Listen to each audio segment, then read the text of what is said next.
Well, we're finally back again with another movie review, and we're going to talk mainly about one movie, and at the end just talk about a few other ones we saw. But this is mainly all about the one, the Seeking a Friend at the End of the World, the new Steve Carell film with him and Keira Knightley.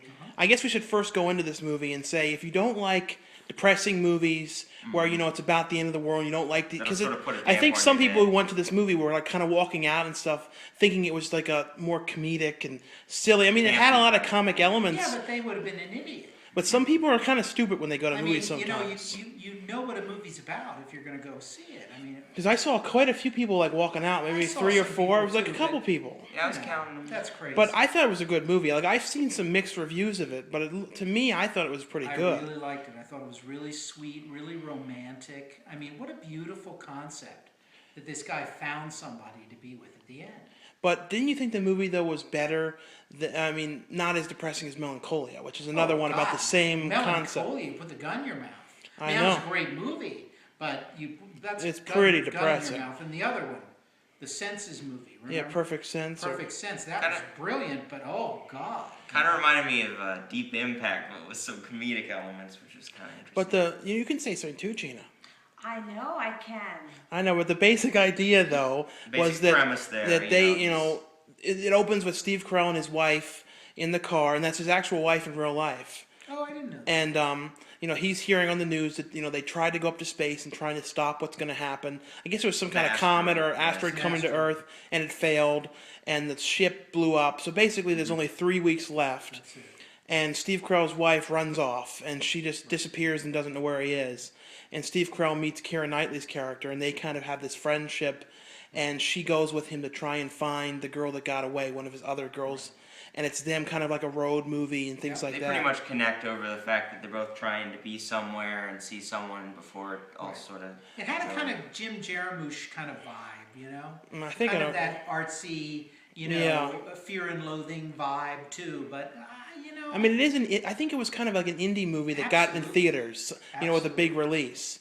And I think the funniest scene, because like I said, there was comedy, was the scene that was like a TGI Fridays that they go to. Right, that was with funny. the TJ Miller guy. That was funny.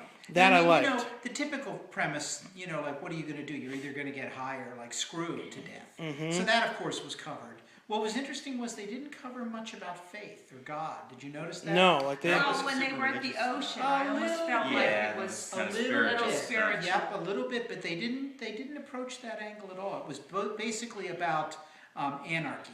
And Helter Skelter had run amok. Rioting. It seemed like since people knew the world was going to end like that, they kind of just could have gave up on everything. They didn't worry about AIDS. They didn't care about anything. Pregnancy. Yeah. And remember at the party, people instead of bringing a bottle of wine, they brought heroin. Yeah. It's like, who cares if you get addicted? There's like random Patton Oswalt in there. The end is near. I think people should see this though. Like I said though, it is totally an indie film that got a good release.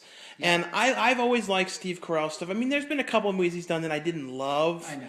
But, like Evan Almighty. It's really funny because when I was watching it, and I don't think it was because of the dog, but I almost felt like it was another play of Wizard of Oz. Like they were going, somewhere together, and they were meeting different people. Like Canterbury Tales well, it or had something. That. I don't feel like that. He found himself trying to find those things in at the end of the world. I mean, he didn't have a good relationship before, but he found it even though there was no time. Mm-hmm. I like some of the soundtrack choices. There was some interesting music. Like there was a real obscure song from like the 90s, PM Dawn's Set Adrift Our Memory of Bliss, which was pretty interesting. And and I think though, like I said though, I think though people should definitely watch this. I thought it was a really good end of the world movie. Absolutely. And it doesn't take itself too seriously at points, and then it has some real serious aspects to it too. Well, Steve Carell is more like he was in Little Miss Sunshine, a depressed sort of, Yeah, it's a similar. And who would think that he started out in like bit parts like Curly Sue as the waiter and stuff? People don't even remember that he's been around acting since like the 80s, but they only really recognized him. Stones. He left a very lucrative thing with The Office and a number of, the guy really does some interesting I'd stuff. rather watch him in these kind of movies though. I think he's really me good. Too. Absolutely. I kind of with The Office, I saw Ricky Gervais' version. That was all I wanted to watch. I mean, I know there's nothing wrong with it, but I really liked his version. But now we're just going to talk here, even though this is called the review of this movie, we're just going to talk a little bit about some other movies here, just as like a bonus extra. We saw That's My Boy with Adam Sandler. That was hilarious. That was Talking like about the other end of the that was spectrum. that's Yeah, the like kind of it's, thing and I by like. no means a good movie, but it was hilarious. Like it was like Bucky Larson, and it even had Nick Swartzen. Let's in put it so this way: you like Bucky Larson, you'll love this. Yeah, if you like Bucky Larson, you think this is The Godfather. If you want to see a film where Vanilla Ice acts, then He definitely wasn't go see bad. it. He's No, Yeah, he was Vanilla a Ice funny tried to guy. have a career as an actor, with Cool as Ice, and it didn't work. But he wasn't bad. Like, he actually was pretty good, I thought. Todd Bridges and stuff making appearances. It was a lot of TNA jokes. I love that. I mean, typical. And the kid they got to play Oh, it was a Adam good- Sandler, the kid who reminded me of him so much, like how. Oh, I and love- then the one that the kid fell in love with.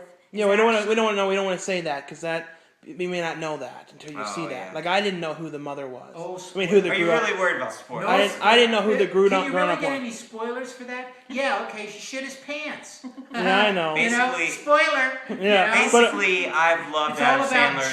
jizz and shit. Yeah. Spoiler. I I love know. things Adam People Sandler's say that a done lot, though. Like, since- you ruined it. Oh yeah. Well, okay. Have you Certain watched- movies, like, you can't really ruin certain things. It's I like don't they're doing a spoiler alert for like Mr. Deeds, Really? Billy Madison. It all ends the same, really. Yeah, I but so mean, what you other know, ones have we seen? Just to wrap it up. The, Moonrise Kingdom. That was Moonrise great. Kingdom, which is That good. was Now really I think cool. that just opened wide. I think That was pretty arty. Quirky. That was quirky, arty movie. that was a liked good it. one. I mean, Another Wes Anderson. how about that dancing scene? You like that? Oh, that was really weird with that French music, and they're like, It was cool. No, Yeah. it was very cool. I mean, But I think all in all, though, I think And then the other one we saw. The Untouchables. That was a really interesting that foreign was a film. beautiful movie. Yeah. With the guy that You was didn't see that one. paralyzed. I didn't see that Sean, one. of course. I don't go to see too many really depressing. No, this was already the one we saw tonight. That one was depressing. It wasn't depressing. I was crying through some of this. This was depressing. Yeah. The one we saw tonight. Yeah, but also very upbeat in an odd sort of way. No. I cried at it, Sad. man.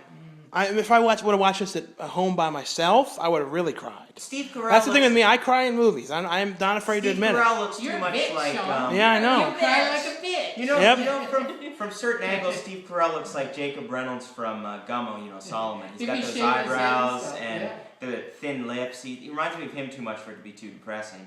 Well, I guess that's all we should say. We don't want this to be too long, and we also got to munch on some grindage now. Definitely, of course we do. Yeah. But all in all, though, I thought this was a good movie, and we'll see you guys later. And I may be doing a review of the Abraham Lincoln one myself in the next day or Yeah, so. We're not going to that. Yeah, you're not going to that one. All right. So then. we'll see you guys later. Okay. See ya. Bye. Bye.